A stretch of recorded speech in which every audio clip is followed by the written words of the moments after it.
DeWanna Bonner was brought in for leadership. She was brought in for leadership. And do you want to know all that these young players learned from her? If things don't go your way, refuse to show up. Continue to get paid a max contract while you are sitting out, refusing to play. She got benched. She couldn't handle it. I want out. She's not playing well. She's getting criticized. I want out. Dana Bonner? More like Dana Bailout. After missing 5 straight games for what were called personal reasons, it's now official. She's no longer part of the Indiana Fever. And fans aren't just let down. They feel blindsided. This isn't just about stats, headlines, or her reputation as a veteran. It's the why behind her sudden exit that has Fever Nation frustrated. Bonner was expected to be the steady presence next to Caitlin Clark, the experienced leader in the middle of a high-stakes season. Instead, she vanished when the team needed her the most. But here's the twist. This shakeup might actually turn out to be the best thing for the Fever all year. Stick with us. We're breaking down what really happened and what it means going forward. And if you feel let down by Bonner's exit, drop a "good riddance, DB" in the comments. Let's dive in. DeWanna signed with the team. She said at this point in her career, she's playing for championships and obviously have championship experience in those veterans they brought in. How much does that get to add to the culture or just what it takes to win at a high level? Yeah, I mean, DB has been tremendous. Like, she's such a selfless leader. Like, she's here to win. She says that, but she really needs. Back in the hopeful days of the offseason, Dana Bonner was seen as the missing piece to Indiana's championship puzzle. Her track record spoke for itself: multiple All-Star appearances, WNBA titles, and even at 37, she still had something left in the tank. But it wasn't just about what she could do on the scoreboard. Bonner was brought in to bring playoff experience and steady leadership to a young, hungry Fever team that had just fallen short in the first round. Remember last postseason? Caitlin Clark and the Fever had serious momentum, but they lacked a seasoned voice to help them take the next step. That's where Bonner was supposed to come in, a veteran leader who could guide the team through high-pressure moments. And at first, she seemed all in, giving upbeat interviews, talking about teamwork, and showing real excitement about joining the squad. Also joining a team that's just impressive. I think everybody's seen the second half of their season, and it was an unbelievable season. And I just felt like they had a dynamic core, and I just wanted to be another puzzle piece into what they had. And hopefully I can give my knowledge, my leadership, and give it to these young players. So when I retire, they can pass it along. So I feel like they're young, but I also feel like they're a great young. They don't need too much coaching and too much leadership. They kind of figure it out themselves, and I'm just hoping that I can add to it and make basketball a little easier for them, and as well they can make it a little easier for me. Fans were all in on Dana Bonner. They bought her jerseys, cheered her on, and gave her a warm welcome to Indy. She seemed genuinely excited to be back on the court, playing high-stakes basketball again, and it wasn't just any city. Indianapolis had become one of the biggest hotspots in the WNBA. Games were packed, the energy was electric, and for the first time in years, Fever basketball was must-see. Bonner looked like she was loving every minute of it, feeding off the crowd and soaking in the spotlight. I guess to that point, how does this kind of compare to what you are used to? I mean, yeah, totally different atmosphere. The support here has been just phenomenal. I really can't go anywhere. I've been here like a week and a half, and everywhere I go, it's just like, we're excited for the season. Thank you for being here. So it's been really, really refreshing. And you get that on the streets? I'm sorry? You get that on the streets? Yeah, everywhere I go, it's just, can't even go to the grocery store without someone saying how excited they are. So it's just been really refreshing. Even Caitlin Clark, already carrying the weight of the league on her shoulders, seemed genuinely excited to have Bonner on board. Clark praised her as a real leader, someone who brought calm, experience, and direction to a team full of young, raw talent, and for a moment, everything looked perfect. Bonner became the third all-time leading scorer in WNBA history during a big win over the Chicago Sky. The team was clicking, the energy was high, and it felt like the Fever had found their rhythm, but the good vibes didn't last. Bonner's scoring suddenly dropped, down to just 7 points a game, less than half of what she averaged the season before. That sharp decline had fans and analysts asking tough questions. Did Indiana really build the right roster around Clark? Was there a clear game plan from head coach Stephanie White? Or was this offseason just about grabbing big names and hoping it would all work out? I don't know what Stephanie White's doing exactly. I don't have a clue. Again, I don't know what the identity of this team is. I really don't. It seems like they play a different way every game. One could say, well, that's her game plan. She's game planning for each team. How's that working out for you? Then, out of nowhere, Bonner was gone. After just 9 games, she disappeared from the lineup. The official reason? Personal. The timing? Pretty suspicious. Clark had just come back from an injury for a high-profile matchup against New York, and coach Stephanie White had also recently stepped away briefly for personal reasons. So at first, fans were understanding and gave Bonner space, but as the games went on and she stayed off the court, the silence started to feel louder. No updates. No injury report. No explanation. Just nothing, and when there's no information, people start to fill in the blanks. Speculation took over, and concern quickly turned into frustration. How is she doing? Is there any timeline for her return? Yeah, she's doing well. She's doing well. Again, no timeline. I think it's day to day, and for us to just make sure that we're continuing to be supportive of DB. That's when quiet curiosity turned into full-on sleuthing. Fans noticed Bonner had wiped any mention of the Indiana fever from her Instagram. Rumors started flying. Her jerseys were reportedly pulled from the team store, and some said her image had even been taken down at the arena. Whether those details were 100% true didn't really matter anymore. The real issue was the silence from the team. No statements, no updates, just radio silence, and that only made things worse.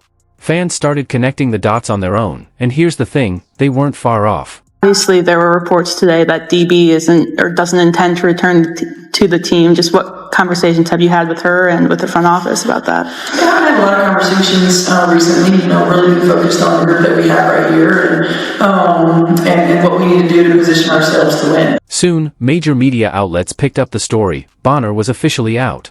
No more guessing. It was confirmed. Naturally, all eyes turned to coach Stephanie White. Now that the news was public, fans expected some kind of explanation, a bit of honesty, maybe even a thank you message, but instead, nothing. Not a word, total silence. No comment is a comment. No explanation is an explanation. If we were trying to get back, we would have said, we're trying to get back. We're trying to work some things out behind the scenes so both parties are satisfied moving forward. We don't even get that. Same story with Bonner's agent. Not a single comment, and let's be real, if any of the reports were false, it would have taken just one tweet to clear the air. A quick post, a short statement, that's all it would have taken, but instead, there was silence, and sometimes, silence says it all. Multiple sources told Front Office Sports the fit in Indiana was off in the beginning. Bonner, who was signed to be an anchor to win with championship experience for the team's young core, was expected to be a starter. So basically, she stunk it up, got benched for Lexi, and was pissed.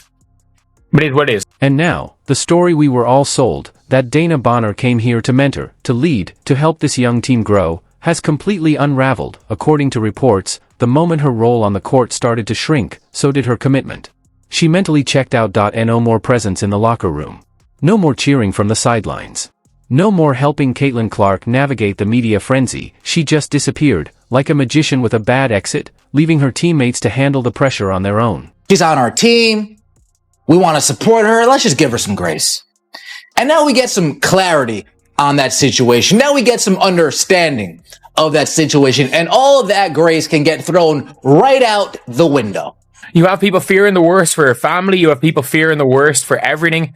You have people saying that they hope everything's good with DeWanna Bonner. It turns out she apparently is just pissed off that she wasn't a starter. Look, we get it. No player wants to sit on the bench, especially someone headed for the Hall of Fame. But real leadership isn't about starting or scoring points. It's about showing up, even when the spotlight isn't on you. When Bonner was asked to take on a smaller role, she apparently said, no thanks. Instead of stepping up in the way she was brought into, she checked out, and that's the hardest part for Fever fans to swallow right now. Think about it, the team rolled out the red carpet for DeWanna Bonner.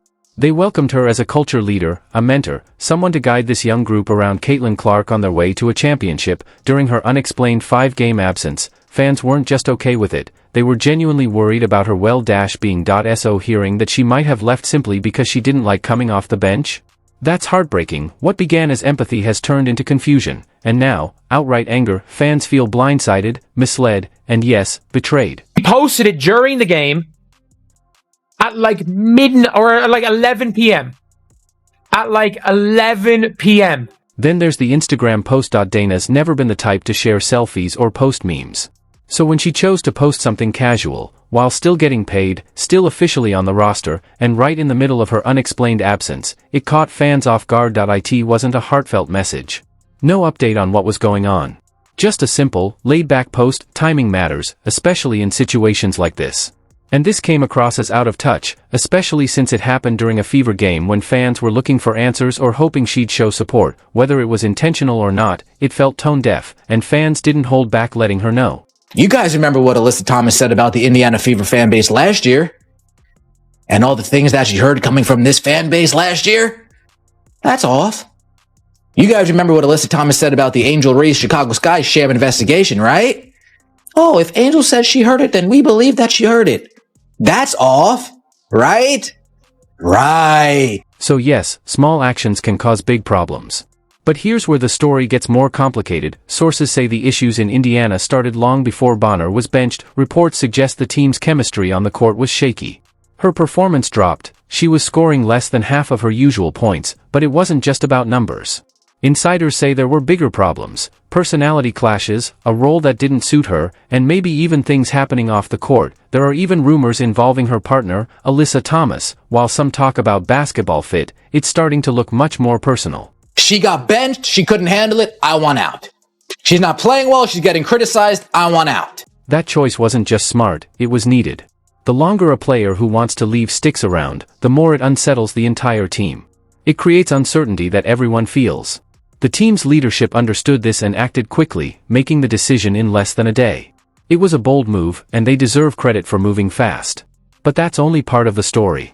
The player is gone, yes, but it leaves a bigger gap than just the money saved. This opens up a lot for the Indiana Fever, as well as them having to scramble for what they're going to do next. Because, as I'm sure many of you know, Demiris Dantas, who is she is part of the front court of the Indiana Fever. She will be gone from the team after tonight's game against the Seattle Storm. The roster changes mean more than just a fresh start. They're real and significant.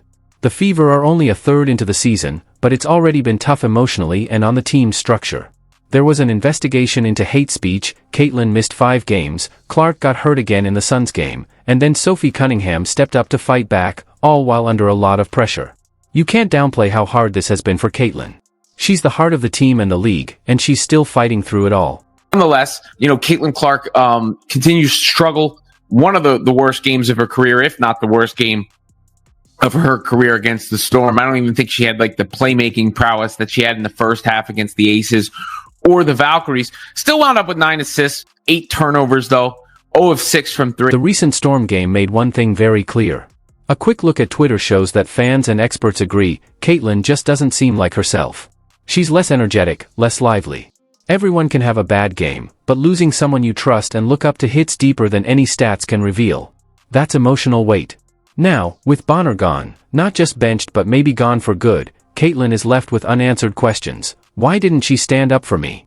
Why did she leave? I think for the challenge for myself going forward is just, continue to pour into every other aspect of the game, and I can continue to have an impact in, all those other areas. I thought I got to the rim well. It was just, certainly a tough shooting night, and, you got to find a way to continue to shoot and remain confident in myself, because I know I put the time in. But for me, I don't feel like it's, anything that's off necessarily, but yeah, yes. Now, here's the silver lining I promised.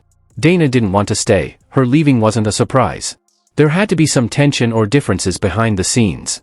As disappointing as this is, letting her go clears the air. The team no longer has to carry a big salary for someone who wasn't giving much on the court. That freed up money can now go to players who fit the team, not just in skill but also in spirit. And about quick fixes, pace has been a concern all season. The Fever played too slowly, grinding through possessions. But now, with that open roster spot, they can bring in younger, faster players. Fans are already excited because the Fever signed Ari McDonald, whose energy, scoring ability, tough defense, and speed will make an immediate difference. At the same time, the team's veteran leadership is still strong. Players like Natasha Howard and Sydney Carlson keep that experience and guidance alive. The leadership hasn't disappeared, it's just taken on a new form. DeWanna Bonner was brought in for leadership. She was brought in for leadership. And you want to know all that these young players learned from her? If things don't go your way, refuse to show up. Continue to get paid a max contract while you are sitting out, refusing to play. DeWanna Bonner is an absolute legend. And this is one of the lowest of the low things that I've seen in sports. Still, some questions remain. Losing size up front leaves a gap. How will the team fill it? Will they go after a shooter, a defender, or someone to help ease Caitlyn's workload on drives? The choices made in the coming weeks will be key to whether this midseason shakeup leads to something better or just a struggle to survive. At its core, letting go of a player who didn't want to be here strengthens the team's unity and sets a clear tone. It shows the organization cares more about team chemistry than big names. For Caitlyn, that means everything. A united locker room lifts the weight off her shoulders, sharpens her focus, and brings back the joy fans want to see. When the noise settles, Fever fans might look back and say, cutting loose the veteran who didn't want to stay was the move that showed this team has guts. And with distractions gone, Caitlyn's spark could burn brighter than ever. If you felt let down by Bonner, drop a "good riddance, DB" in the comments. Don't forget to like, subscribe, and hit the bell so you never miss an update. Click the video on your screen, and we'll catch you next time.